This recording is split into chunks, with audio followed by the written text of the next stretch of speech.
Hello guys, so ang pag-uusapan natin ngayon is about IP address. So, ano ba ang IP address? Ang sabi sa definition, ang IP address is a numerical label assigned to its device connected to a computer network that uses the internet protocol for communication. So, sa layman's term, para mas mapasimple natin siya, ang IP address, in short, ay parang sa address natin sa mga bahay para maipadala yung mail, kailangan meron tayong address ng bahay. So, ganun din, ang data sa computer para maipadala ay dapat may tinatawag na IP address in a digital form. Now, the IP address serves two main functions, host or network interface, identification and location addressing. So, para ma-distinguish yung address ng isang computer, may tinatawag tayong IP address. Now, ano-ano ba ang itsura ng ating IP address? We have class A. So, kung papansin niyo, ang class A ay nagsisimula sa 1.0.0.1, 126.255.255 ang dulo. Ibig sabihin, kung ang range ng inyong IP ay 2.2.2.2 ay pasok siya sa class range ng class A. Or para mas maintindihan po natin, magbubukas ako ng Excel para mas maintindihan natin siya. Yan. Ilagay natin, for example, ang IP address na napili ko ay 1.1.1.1. Ayan. So, ang range na to, ibig sabihin, ang IP address na to is class A pa rin. So, kung titingnan natin yung susunod sa 1.0.01 ay ganito po para mas maintindihan nyo. 1.0.1.1. Tama po ba? Now, for example, itong range ng IP na to, lakihan natin. Ang gagawin ko ay etong isang IP address ng class A na to, maglalagay ako ng ito yung pinaka-starting. Para lang maintindihan po natin. Kasi, importante po na maliwanag sa atin yung IP address configuration. Pag hindi po natin ito naiintindihan, malilito tayo. Lakihan ko ng konti. Ayan. Now, we have this. Ayan. 1.0.1.1. Ibig sabihin, pwede po ako maglagay ng IP address na same. Yung susunod. Ito yung una ko. Halimbawa, computer 1. Computer 1. Yan, lakihan natin. Okay. For example, yung susunod naman ay 1.0.1.2. So, ibig sabihin, iisang IP address range sila kasi yung 1.0.1 ay iisa. Na yun, nagkaiba lang sila sa dulo. Now, yung susunod din, 1.0.1.3. So, ibig sabihin, computer 1, computer 2 ay magkikita sa network. Computer 3. Kung mapapansin nyo, idadrag ko na lang siya. Ayan, hanggang tumungtong siya, basta ang dulo niya, palagi ay 254. Okay? 254. Ibig sabihin, lahat ng range na yan, computer 1, computer 2, basta't binago natin yung first na tatlo na ito, yan, yung first 3 na value na yan, ay isang class ng IP address under class A. At ito yung pinaka-starting 1. Sumunod 2, 3, 4, 5. Isang IP address siya. Now, imagine the scenario, if I change, halimbawa, lumipat ako ng class A pa rin, 2.1, at idinrag ko yan, another strand na naman ng IP address. So, ganun kadami yung combination ng IP address na pwede nyo gawin sa isang IP pa lang. At ang limit niya, ulitin ko, ang limit niya, ang simula 1.0.0.1 hanggang 126.255.255.254 ay napakalaking value. At least naiintindihan niyo po. Ibig sabihin, ganun kalayo yung range. Ibig sabihin, meron ka ditong napakadaming range sa isang IP. Tapos, pag binago mo uli hanggang maustumutong value na to, halimbawa, pakita ko po sa inyo, dahil 255, halimbawa, ginamit natin yung pinakadulong IP ng range ng class A. 126.1 dot 255 dot 255 dot 254 dot tama 255.1. Ibig sabihin, yan. Yan yung pinakadulo. Now, kung ito ay yung sumunod sa pinakadulo ay 254, pwede pa rin. Ganon kadami. Isang strand na naman siya ng IP. Ganon po ang configuration ng IP address. Now, as you can observe, ito naman yung sa Class B. Balikan natin. Yung sa Class B naman, ang starting niya is 128.1.0.1. Now, commonly, hindi ko na-explain yung sa type ng Class B. Commonly, kung mapapansin nyo, ang pinaka-common na ginagamit natin ay Class C. Nakikita yung Class C commonly sa Globe. Si Smart ay 10.10 Class E. Usually, nasa Class A kasi 10.10 ang IP address. Now, si Globe ay 254.254, 192.168.254.254. Para patunayan po yan na iyan yung kanilang IP address, ay magbubukas ako ng browser. Tingnan natin yung IP address ni Globe. 168.168.254. Ayan, .254.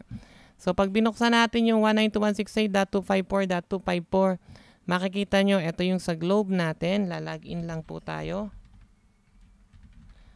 Ayan, login tayo. Ayan, login ko to. Ayan, mapansin nyo, under advanced settings, tignan po natin kung anong IP address niya. Advanced settings. Ayan. And DHCP.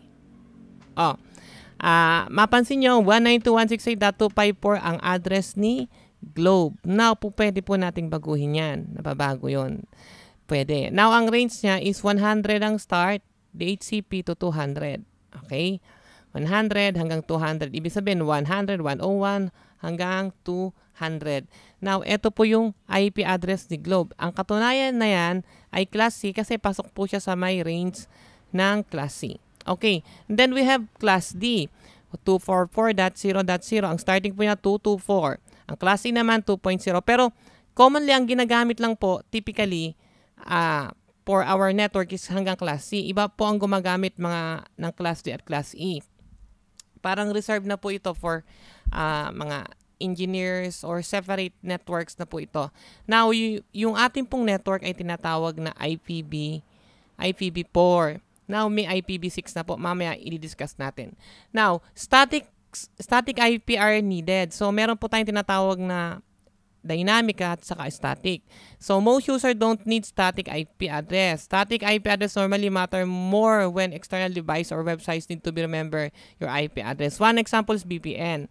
Now, yung static po ay, yung ginagawa nito ay kayo po ang nagbibigay ng IP in short. Nagta-type. Now, yung dynamic naman po, automatic po ito. Use advanced settings for your network to configure dynamic. When your IP address changes, the DNS entry for your server is automatically updated. In short, automatic po nagpapalit. Now, pakita ko po yung settings ng IP address. Okay? Para makita nyo po yung IP address, meron pong dalawang pamamaraan. Pwedeng i-type nyo command prompt. No. Lalabas po ito. Tapos, IP config /all. Pag nag-IP config/all kayo, makikita nyo kung ano po ang IP address. Ulitin ko po IP config/all. Kahit small letters, wala pong problema. Now, makikita nyo kung anong physical address, IP address na meron po ako. Napansin nyo, ang gumagana lang po ay IPv4. At yung IPv6 ko, hindi naman po masyadong ginagamit.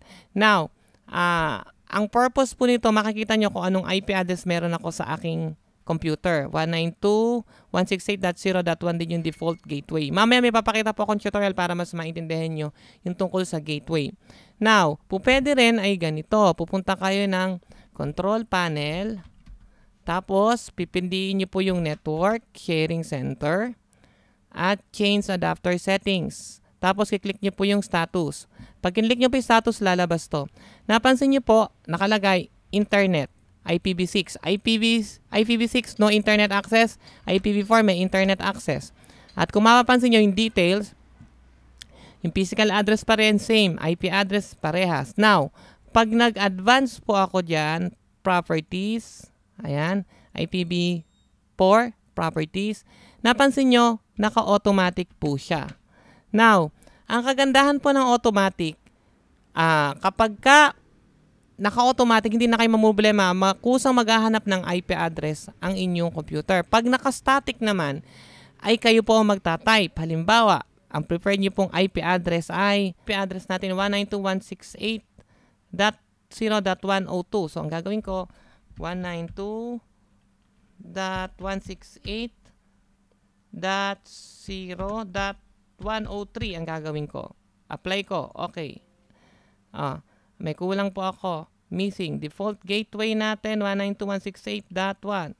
Napansin nyo, nung nag-type ako ng IP address, yung DNS subnet mask ay kusang naglagay, kahit di ko po kabisado.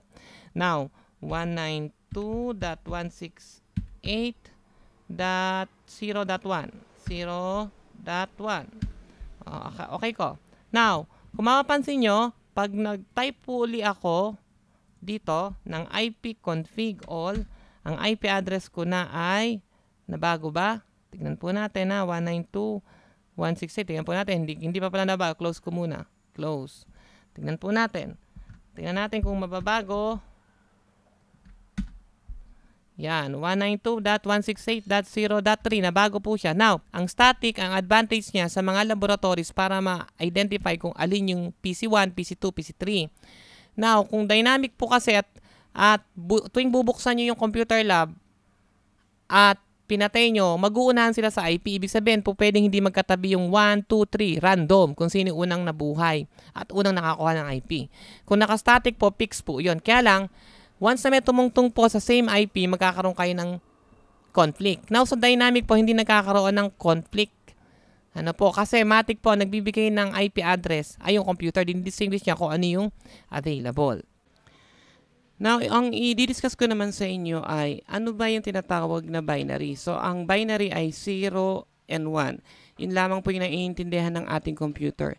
May tinatawag tayo na binary sa IP address. So, bawat isang number na yan ay may equivalent na binary at it is composed of octet. Ba't sinabing octet? Ibig sabihin 8. So, 1, 2, 3, 4, 5, 6, 7, 8. Lahat po na yan ay composed of 8 binary. Ang tawag po doon ay octet. Now, paano po nakukuha natin yung value na 135, 67, at 201 from binary to decimal? So, ganito po siya para mas maintindihan natin. So, for example, ang i-compute natin ay 135. So, ilagay mo natin sa 135. And then, mapansin nyo, ito yung decimal. Yung binary po natin, yung bawat isa na yan ay may equivalent. Halimbawa, 1. Yung 1 po ay doblehin nyo, magiging 2. Yung 2 ay doblehin nyo, magiging 4. At yung 4 ay doblehin nyo, magiging 8. At yung 8 ay doblehin nyo, magiging 16. And then yung 32 ay doblehin nyo, magiging 64. At yung 64 pag dinoble ay magiging 128. Yun po yung tinatawag na 8 octet. So, ang gagawin po natin, ilalagay natin yung value ng 135. So, which is 1, 1, and then 1, tapos 4 na 0. And then, 1. So, paano po natin makukuha yung 135? So, ibig sabihin, lahat po ng naka-on or 1 ay ibababa natin na value. Yung 128. And then, saka po yung 4, saka yung 2, at saka yung 1. And then, lahat po ng naka-0 ay hindi natin ibababa yung value. So, ito-total po natin to. Equals po natin yung 128 plus yung 4 plus yung 2 plus yung 1. Yan. Pag tinotal po natin ay 135. So, ayun po. O, para mas maintindihan po natin, ulitin natin, compute naman natin ngayon ay yung 67. So, ay compute natin ay 67. So, ilagay lang natin dalawang on. And then, 4 na 0. 2, 3, 4. And then 1. And then 0. So, ang naka-on lang po ay 64. And then, yung 2. And then 1. So, pag kinumpute po natin to, so, itotal natin is equals to 64 plus 2 plus 1. automatic po is 67. So, ganun lang po kino-compute yung binary to decimal at yung bawat isa po na yan ay equivalent po sa octet.